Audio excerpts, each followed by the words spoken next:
Will Americans have stimulus checks in time for Christmas? We're going to get an update now from Terry Haines of Pangaea Policy and Scott Garliss, the editor of the Stansberry Newswire. Welcome to you both. Thanks for having me here today. Thank you. Thank you. So, gentlemen, I want to start with this. Obviously, this week included an announcement from the Federal Reserve, the FOMC meeting committee, talking about keeping interest rates right where they are. What did you hear in the Jerome Powell press conference or in the notes that really gave you a sense of how far we have to run with this current monetary policy that we've got now, this stimulus? Well, I think generally speaking, Jessica, they're going to keep at it for quite a while. And monetary policy will continue to be very accommodative for both the short term and at least the medium term, and possibly longer. They're not going to reevaluate until the pandemic is over and things have returned largely to normal, and that is because of and even despite the good news. I mean, there's a lot of good news in the statement. They continue to ratchet growth forecasts up and up. They continue to ratchet unemployment projections down and down. Yeah, I have to note there, Terry, because I was really pleasantly surprised when I heard Jerome Powell say that they predict unemployment to be at 5%, which is where we were before the pandemic, by the end of the new year. I mean, that is pretty bullish. That's very bullish, and it marks the second adjustment that they've made. Is there any reason to believe that they would start tightening sooner, given all the good news? 2024 at the earliest is when they're going to talk about tightening rates. Right now, I mean, that could change, but I doubt it. And to Terry's point, what the Fed told us was they are going to maintain stimulus probably for a longer time than they have in the past. And we've talked about how they learned from their mistakes they made during the financial crisis.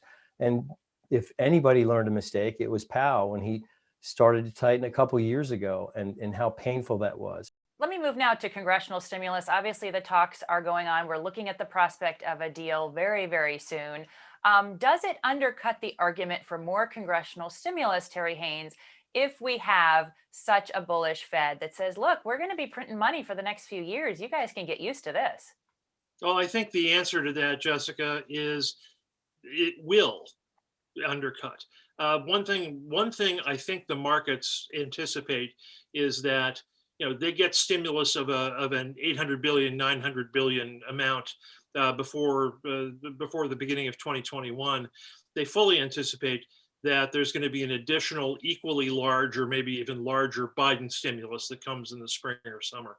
And what I've been saying to investors the last few weeks is not only don't assume that that's going to happen, but assume the reverse. Assume that the next stimulus is going to be much smaller. Now, the president-elect says that he wants to ask for, quote unquote, a lot more. But what you have is you've got three things working against a lot more. One of them is that monetary policy is going to continue to be so accommodative that it's going to make the need for additional stimulus less and less. The second is the political environment, which will be not only balkanized because you have House and Senate with the barest possible majorities. And third and finally, if there's vaccine or vaccines that are working, if you have a situation where there really isn't a whole lot more stimulus needed and the country's emerging from lockdowns and restrictions and the like, you're not going to get another big stimulus. So this might be it in terms of the big stuff. Okay, so we're looking at round numbers, I think around 800 to 900 billion, as you said. The nice thing to me here, Scott Garliss, is that we're going to see somewhere around $600 a month in direct payments, and we're going to see unemployment insurance benefits of about $300 a week. That says to me that they do understand in Congress, finally, that we need to be putting in people's pockets some money right now in order to keep them paying just the bare necessities, let alone holiday gifts. Yeah, that's correct. The interesting thing about the $300 unemployment insurance benefits too is I believe it's targeted to run for about 16 months. So that would put us around the end of April.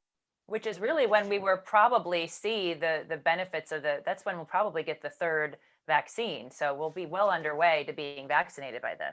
That's exactly right. A lot of people second guess the timeline, the push by the administration with warp speed, rushing this. And then it's amazing how after the election ended, all of a sudden there's a lot of positivity around the vaccine and how there were doubts before, and now we need to encourage everybody to take it. Scott, you're Um, sounding so skeptical. It's just not like you. I found it very ironic that it worked out that way.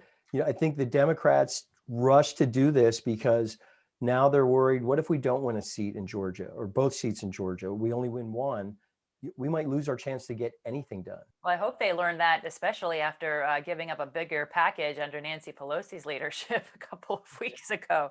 I want to bring you to one thing that you have discovered, which is this what's happened to the state and local benefits. This was really a sticking point in the early part of the negotiations. The Democrats wanted money to go directly to the state and localities, and they wanted it to be in the stimulus. Now they're willing to give up on that because guess what? Pandemic shopping actually helps the states. Yeah, they're windfalls because people are still shopping online, doing other things, and the states are putting out less money. I was reading that a California budget watchdog is saying that California's actually had a $26 billion windfall. And what they thought was going to Go be figure. a $54 billion deficit between this year and next year is now only looking like $5 billion next year. And so it's interesting that that's coming out, and they've all of a sudden decided, well, we're going to split apart, the state and local government aid from the rest of the bill to get something done. Yeah, and we may not get the liability protections that the Republicans have wanted, but they do have some more bargaining room. Lastly, I guess I would ask you both for your thoughts. Terry, first to you, impact on consumer spending in the new year and how that plays into the economic recovery going through 2021. Well, very simply, the consumer spending is going to continue to rise, particularly with the stimulus checks, which, as was noted before, will probably be at least $600 per individual. So you might get a situation where there's family of four being 1,200 or more, which is a big deal. So that'll obviously goose spending on top of in the early part of 2021, just when it normally falls off after Christmas. So that's important. And the other thing that I think we've learned from the pandemic over the last 10 months is that savings rates go up as well. So you get basically two bangs for the buck here, in addition to the ones that Scott's already mentioned. Scott, what do you think we're going to see, and what stocks are most likely to benefit from that increase in consumer spending in the early part of the year? We've made this point before, but you have to own assets that get inflated with more dollars. And that's why you want to be in things like stocks, gold, cryptocurrencies. They're going to go up as more money keeps being printed. In terms of stocks to play, I think as the economy really gets its feet under it, I would look at small cap stocks. You can look at the Russell 2000, the IWMs would be a way to play that. The S&P is going to benefit also, but I think there's more of a value opportunity still in the Russell 2000 stocks right now than there is in the larger caps. All right, Scott Garliss and Terry Haines, thanks for joining me. Appreciate your time. And if you'd like to see much more content just like this, you can subscribe to our YouTube channel. You can also find us on Facebook, Instagram, LinkedIn, and Twitter. That's all for now. Thanks for watching. I'm Jessica Stone.